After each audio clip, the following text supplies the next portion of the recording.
Here we go, brother. We started on your E scale on the second string, starting with this E, which I call E5. And you just run a 5-note scale from there with whatever finger is comfortable, culminating at B12, so it's half of the scale. And now you're going to be doing down, up, down on the second, up on the first, so the pedal tone becomes the tonic E as opposed to the 5th B, which we did before.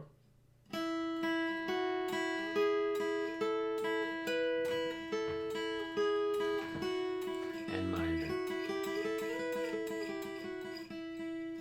You can say the notes E, F sharp, etc. We added passing tones to your pentatonic scales to create blues scales. So the major pentatonic adds the minor third. So we have a major and a minor third in the scale, and this is what I call the major blues scale.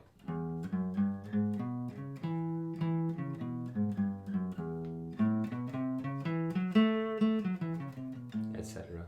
for each key. And then in the minor pentatonic, we add the flat 5, which makes the minor blues scale, the more sort of basic and traditional of the blues scales.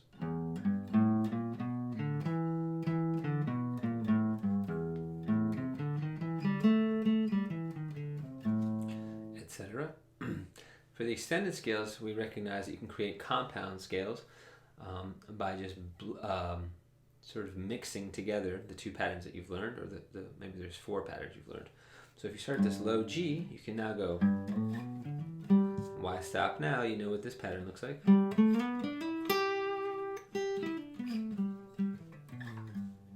Okay, if you shift your tonic down to the 5th string, you get C natural.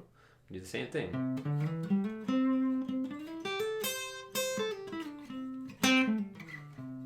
And no reason not to repeat that with the keys of A and D, and probably most importantly E, because it's one of the great keys on the guitar.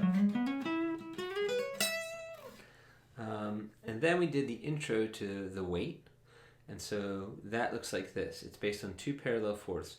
One here, which is sort of the default 4th shape. One here, which is the sort of anomalous 4th shape, only occurs on this string pair.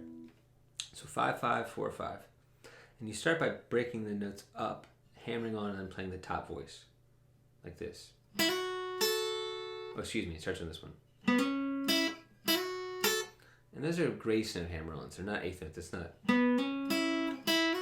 It's just. Then you do the same lick, but you do a double stop. And the same thing on the next one. Now shift this perfect 4th to 2 and 3, and then do it 3 times. I guess 2.5 times. Then you shift this up, so you're covering 4 and 3. This is the same tune as you started with E, A. Same perfect 4th down an octave. And you play. And you land on your A.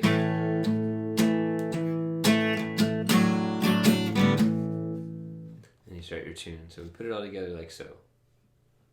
Excuse me.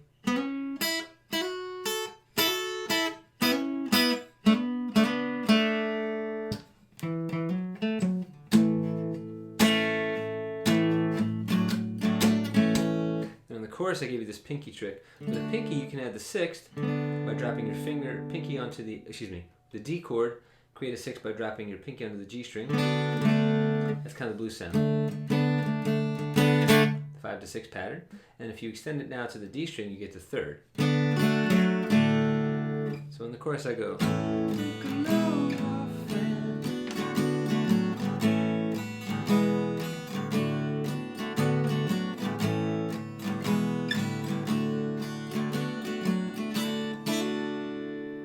And I sneak it in there again. Just don't double it. And you know that part at the end. And finally, slip sliding away. Paul Simon's keep it at 1. We'll keep it in open position. We came up with a trick for the E chord that you liked, which is this. It's based on a shuffle, and the bass goes 6-5-4.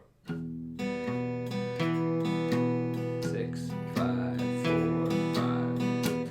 Practice that, and then independently grab the E chord and practice hammering the A string, then the D. These are 8th notes, not grace notes.